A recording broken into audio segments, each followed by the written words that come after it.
नमस्कार। Capital TV का खास शो राहुल का अग्निपथ देख रहे हैं आप। मैं हूं आपके साथ पूजा। लगता है राहुल गांधी रास्ता भटक गए हैं। जाना कहीं और था पर चले कहीं और गए हैं। कर्नाटक से पल्ला झाड़ राहुल गांधी वायनाड की सैर पर निकल गए हैं। सांसदी जाने के बाद आज पहली बार राहुल गांधी अपनी बहन प्रियंका गांधी के साथ केरल के वायनाड दौरे पर पहुंचे। कलपेटा में सत्यमेव जयते नाम से आयोजित रोड शो का हिस्सा बने। उसके बाद जनता को संबोधित भी किया। पर सवाल यह है कि राहुल गांधी का वायनाड दौरा क्यों? रोड शो के जरिए राहुल गांधी क्या मैसेज देने की कोशिश कर रहे हैं? कांग्रेस का अब क्या एजेंडा है? तो आज राहुल गांधी के वायनाड दौरे को लेकर ही चर्चा करेंगे। बातचीत के लिए मेरे साथ स्टूडियो में मौजूद हैं कैपिटल टीवी के एग्जीक्यूटिव एडिटर राजीव जी। राजीव जी, बहुत बहुत स्वागत है। धन्यवाद। राहुल गांधी के वायनाड दौरे का मकसद क्या है? देखिए, ये पूरी की पूरी प्लान बनी है। राहुल गांधी का वायनाड प्लान जो है उसके पीछे 2-3 बड़ी वजह सामने आ रही है। जो कांग्रेस की बैठकों में जो चर्चा हुआ, मंथन की गई है, उसी मंथन का परिणाम है। क्योंकि एक तरफ 13 तारीख को सुनवाई होनी है सेशन कोर्ट में राहुल गांधी को लेकर। उसमें राहुल गांधी को लेकर कंफ्यूजन है कांग्रेस के अंदर कि अभी कन्विक्शन पर स्टे लगेगा या नहीं लगेगा। अगर कन्विक्शन पर स्टे लगाना है तो उसके लिए हमें माफ़ी मांगना पड़ेगा, एफिडेविट देना पड़ेगा कि राहुल गांधी ने भूल कर दी। उनके इंटेंशन में ये नहीं था कि वो सारे मोदी कम्युनिटी को ऐसा बोल रहे हैं। जो 13 करोड़ की बात इन लोगों ने की है कि 13 करोड़ मोदी कम्युनिटी जो रहता है वो हिंदू भी है, मुस्लिम भी है, ईसाई भी है, पारसी भी है, यहूदी भी है। ये सारे के सारे जितने लोग हैं वो सब मोदी सरनेम रखते हैं। और उन लोगों के साथ राहुल गांधी ने अन्याय करने की चेष्टा तो नहीं की, लेकिन भूल बस हो गया क्योंकि वो प्रधानमंत्री नरेंद्र मोदी को टारगेट करना चाह रहे थे। अब ये माफी की बात जो है वो अभी कांग्रेस के लिए कंफ्यूजन का कारण बना हुआ है। अब कांग्रेस में एक धड़ा है जो ये चाहते हैं वो लोग कि राहुल गांधी माफी ना मांगे, सेशन कोर्ट में भी कन्विक्शन पर स्टे नहीं लगेगा, कोई बात नहीं, हाई कोर्ट चले जाएंगे, उसके बाद सुप्रीम कोर्ट का रास्ता तैयार है। ये 2024 तक ये धीरे धीरे इस मामले को खींचा जाए, राहुल गांधी को सुप्रीम कोर्ट से तो राहत मिल ही जाएगी, कभी न कभी राहत मिलेगी। इसके लिए हो सकता है कि अगर सेशन कोर्ट में जो फैसला आए उस पर हाई कोर्ट में जाने से पहले हम लोग एक माहौल फिर से तैयार करने की कोशिश करें और राहुल गांधी विक्टिम कार्ड खेलते रहें। गांधी परिवार को पीड़ित बताया जाए, यानी कि गांधी नेहरू परिवार पर प्रधानमंत्री नरेंद्र मोदी पड़े हुए हैं, इनको खत्म करना चाहते हैं। इसलिए देश में जो डेमोक्रेसी है वो खतरे में है, क्योंकि कांग्रेस सबसे बड़ी विपक्षी पार्टी के तौर पर है। अब ये प्लान पर भी ये लोग काम कर रहे हैं। इसके लिए इन लोगों ने पहले वायनाड को क्यों चुना?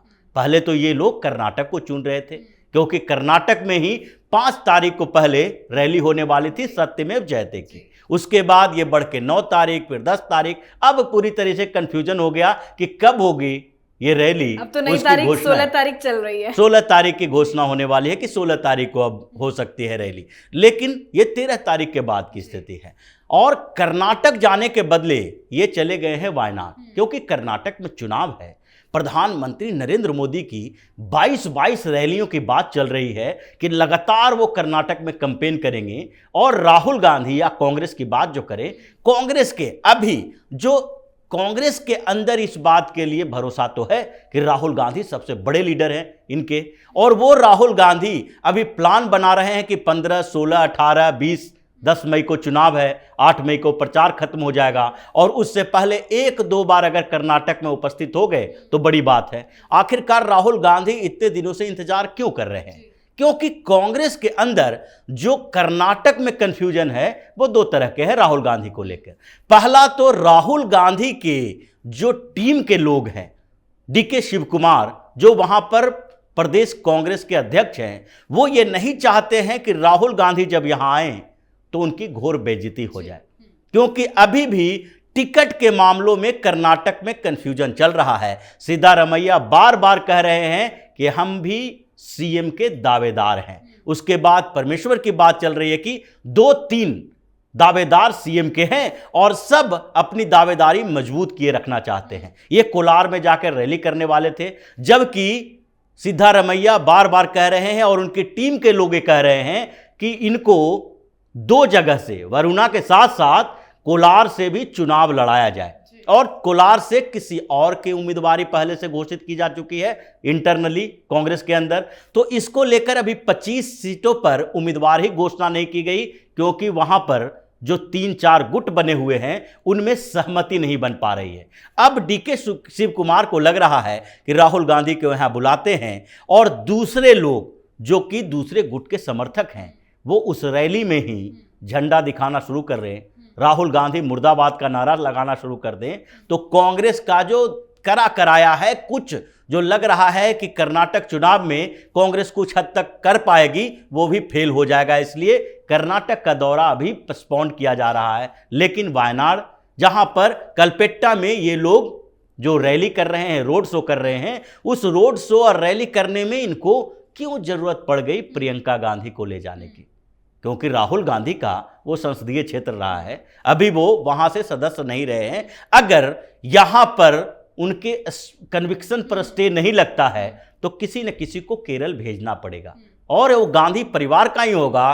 क्योंकि अभी अगर देखा जाए तो पूरे साउथ इंडिया में जो 5 स्टेट हैं, आंध्र प्रदेश, तमिलनाडु, तेलंगाना, केरल, ये सारे के सारे जो स्टेट हैं कर्नाटक के साथ, वो सारे स्टेट में अभी कांग्रेस के जितने लोकसभा सांसद हैं उसमें 50% से ज्यादा का कंट्रीब्यूशन है।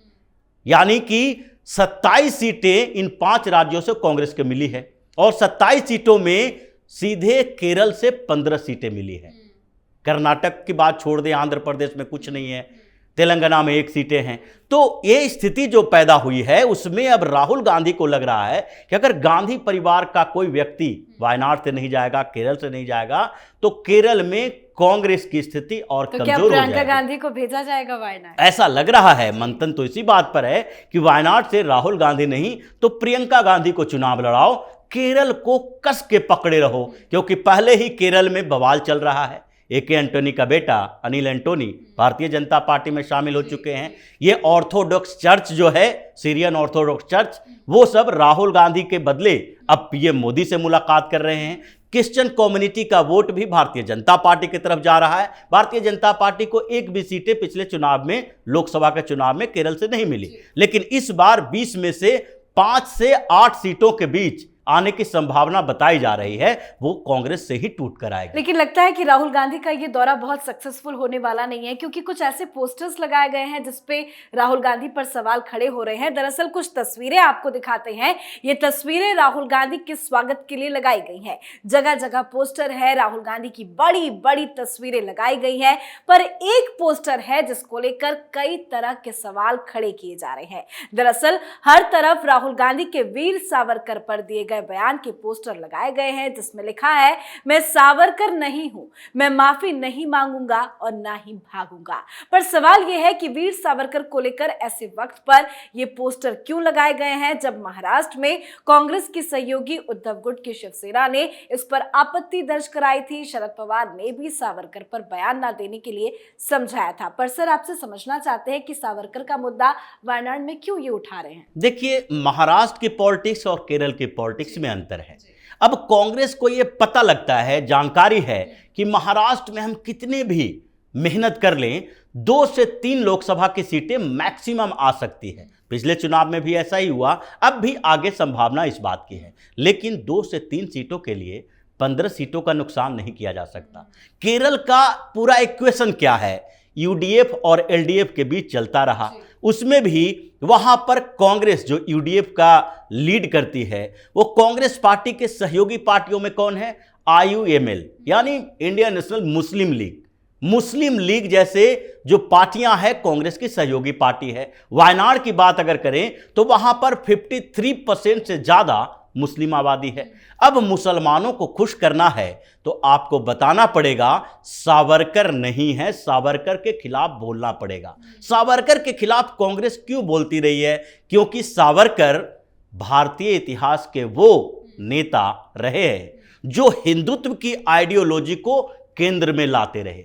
वो हिंदुत्व के आइडियोलॉग हैं। इसीलिए जो उद्धव ठाकरे हैं वो भी वीर सावरकर को सम्मान देते हैं। वो कहते हैं कि हमारे आदर्श हैं, महाराष्ट्र के आदर्श हैं, और चूंकि उद्धव ठाकरे की राजनीति भी हिंदुत्व की राजनीति है, तो वो उनको आदर्श मानते हैं। लेकिन राहुल गांधी अगर केरल में ये छोड़ देंगे तो केरल के मुसलमान ये समझने लगेंगे कि राहुल गांधी भी अब मस्जिदों में नहीं मंदिरों में जाने लगे हैं। हिंदुत्व के जो सॉफ्ट हिंदुत्व की बात पहले हुई थी और जो सॉफ्ट हिंदुत्व की बात हुई थी, चर्चा चली थी, उसमें भी ए.के. एंटनी की कमेटी ही नहीं बोला था। और वो ए.के. एंटनी के बेटा अब भले ही भारतीय जनता पार्टी में हो, लेकिन एंटनी ने जो एंटनी पैनल की रिपोर्ट आई थी उसमें कहा गया था कि कांग्रेस कम से कम हिंदुओं को टारगेट करना बंद कर दे। और राहुल गांधी ये बात जानते हैं कि केरल में 15 सीट से बढ़ाकर अगर 18 सीट करना है लोकसभा की, तो वहां पर मुसलमानों को पकड़े रहना पड़ेगा और इसलिए वो सावरकर को वहां पर नहीं छोड़ सकते हैं। और यही कारण है कि ये महाराष्ट्र में उद्धव ठाकरे को नाराज कर ले, लेकिन वहां के मुसलमानों को नाराज नहीं कर। पॉलिटिक्स है, बिल्कुल पूरी तरह से वोट बैंक पॉलिटिक्स है और मुस्लिम तुष्टिकरण की राजनीति वहां पर चल रही है। चलिए देखते हैं कि इस दौरे के बाद राहुल गांधी क्या नया बवाल खड़े करते हैं। बहुत बहुत शुक्रिया समझाने के लिए। धन्यवाद। तो एक बात तो तय है, कांग्रेस का कोई एजेंडा नहीं है। कांग्रेस पार्टी पूरी तरह से कंफ्यूज्ड नजर आ रही है। राहुल गांधी को लेकर पार्टी रणनीति सेट नहीं कर पा रही। कर्नाटक में चुनाव है, पर वहां जाने के लिए तारीख पर तारीख सामने आ रही है, तो वहीं अचानक से राहुल गांधी वायनाड पहुंचकर सुर्खियां बटोरने की कोशिश में लग गए हैं। पर कांग्रेस की जो हालत है उससे कहना गलत नहीं होगा कि कांग्रेस को अब मजबूत लीडरशिप की सख्त जरूरत है। आप अपनी राय कमेंट करके जरूर लिखें। देखते रहिए कैपिटल टीवी। नमस्कार।